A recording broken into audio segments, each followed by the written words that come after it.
Very difficult to hear. Another family mourning a teen lost to gun violence. The victim this time just 16 years old, and his killer still walking the streets. Everywhere at 5 o'clock, Winnie Dorch has been in the neighborhood getting reaction from people who witnessed the aftermath. Damarion Whitsett dying near these steps. I talked to neighbors who say it's just not getting any better in the city of Cleveland.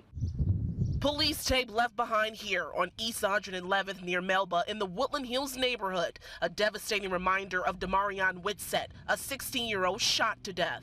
All I heard was shots, about 4 or 5 shots, and then I heard the cops come through.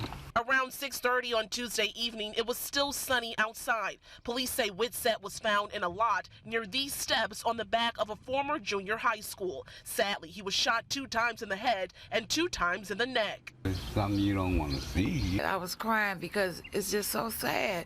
You know, that baby had to die like that and then die by herself, you know, and then the mom getting the phone call. There's a park near where Damarion was shot. Donna Pride and other neighbors are worried about the seemingly never-ending violence and how crowded that park is expected to be this summer. Every time somebody holds a function or anything up there, you looking for this right here, what happened last night. We at the peak of summer. It ain't even really summer yet, and this is happening. So imagine what's going to happen all summer long. And I did reach out to police. Right now, there is no one in custody for this case. I also reached out to Councilwoman Deborah Gray. She was unable to speak with me today. In Cleveland, Winnie Dorch, 19 News.